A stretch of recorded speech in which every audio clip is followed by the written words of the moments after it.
কিরগিজস্তান গিয়ে কাজ না পেয়ে মানবেতর জীবন কাটাচ্ছেন বাংলাদেশি কর্মীরা। মাসে 50,000 টাকা বেতনে কাজ দেওয়ার লোভ দেখিয়ে তাদের প্রত্যেকের কাছ থেকে 5 লাখ টাকা নেয়ার অভিযোগ উঠেছে এক এজেন্সি ও দালাল চক্রের বিরুদ্ধে। সেখানে গিয়ে ভুক্তভোগীরা জানতে পারেন তারা পাচারের শিকার। তবে আটকে পড়াদের ফিরিয়ে আনতে এবং অভিযুক্তদের বিরুদ্ধে ব্যবস্থা নেওয়ার আশ্বাস দিয়েছেন প্রবাসী কল্যাণ প্রতিমন্ত্রী শফিকুর রহমান চৌধুরী। ইমদাদুল্লাহ বাবুর রিপোর্ট।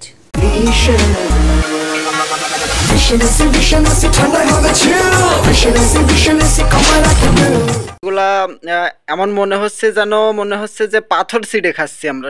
মালয়েশিয়া পাঠানোর কথা বলে আরিফুল, শরীফ ও বাছিরের কাছ থেকে 5 লাখ টাকা করে নেয় দালাল চক্র।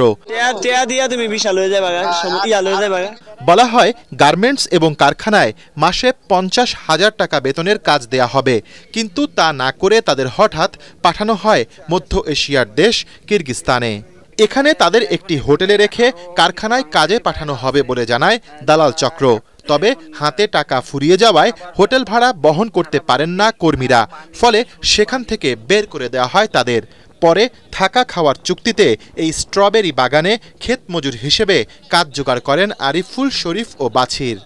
তাদের মতো বদ্ধ এই কন্টেইনারে মানবেতর জীবন কাটছে আরও 1/2 বাংলাদেশি কর্মীর।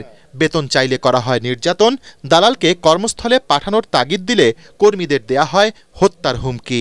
বলছিল আপনার প্যাকেজিনে চাকরি দিবে, প্যাকেজিনে চাকরি নাই, কোনো খানা দানা দিচ্ছে না, ঠিক করে 2 বেলা রুটি দিচ্ছে। ভাই দালালকে ফোন দিলে বলবে চাকরি দিচ্ছে।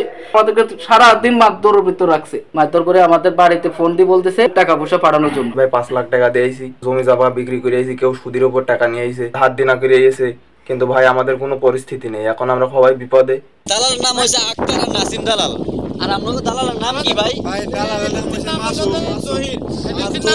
আর দালালের নাম হইছে আলী। গেল মার্চে বিএমইটি ছাড়পত্র এবং ভিসার জন্য কাকরাইলের ধানসিঁড়ি ইন্টারন্যাশনাল নামের এই রিক্রুটিং এজেন্সির মাধ্যমে তাদের ফাইল প্রক্রিয়া করা হয়। এ বিষয়ে সেই রিক্রুটিং এজেন্সিতে গেলে স্বত্বাধিকারী দাবি করেন কর্মীদের অভিযোগ সঠিক নয়। না, আমি ফাইলও প্রসেস করি না, হয়তো আমাদের পোলা ফাইলের নিচে থেকে কোনো জায়গা থেকে ফাইল প্রসেস করছে কিনা সেটা আমি জানি না। একটা লোকও পাঠাইনি, এটা কেউ প্রমাণ দিতে পারবে না। আপনার স্টিকার কি আর আমি ছাপায় লাগাবো নাকি? না, যে কেউ লাগাইছে দেখেন, এই যে দেখেন, এই বইটা কিন্তু আমার নামে মেন পাওয়ার হয় নাই। আপনার নাম হবে না হলে আসলো কেন এটা? শ্রম অভিবাসন বিশ্লেষকরা বলছেন, এজেন্সিগুলোর ওপর সঠিক তদারকি না থাকায় মানব সম্পদ রপ্তানির নামে এভাবে মানব পাচারের শিকার হচ্ছেন কর্মীরা। তাদেরকে আমরা দূতাবাসের মাধ্যমে ফিরিয়ে আনা যায় কিনা সে চেষ্টা দ্রুত করতে হবে। কাজ নাই, খাবার নাই, যেখানে সে প্রতিনিয়ত কষ্টের মধ্যে থাকতেছে, সেভাবে যদি কেউ কর্মী প্রেরণ করে থাকে তাদেরকেও কিন্তু আমাদের গোয়েন্দা সংস্থা হোক, আইন প্রয়োগকারী সংস্থা হোক, তাদের মাধ্যমে বের করে তাদের উপযুক্ত শাস্তির ব্যবস্থা করা, যাতে ভবিষ্যতে এই ধরনের কর্মীদেরকে যারা শ্রমের ঘামে বিদেশে গিয়ে অর্থ প্রেরণ করবার জন্য নিজের জীবনটাকে বিসর্জন দিতে চায় তাদের সাথে কেউ প্রতারণা করতে না পারে। তবে এই ঘটনা তদন্ত করে ব্যবস্থা নেওয়ার আশ্বাস দিয়েছেন প্রবাসী কল্যাণ ও বৈদেশিক কর্মসংস্থান প্রতিমন্ত্রী শফিকুর রহমান চৌধুরী।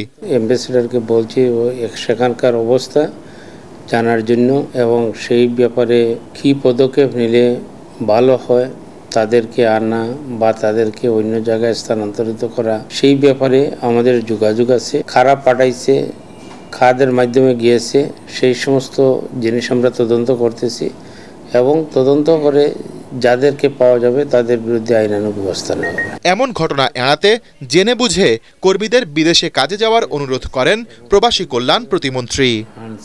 ইমদাদুল্লাহ বাবু, ATN বাংলা, ঢাকা।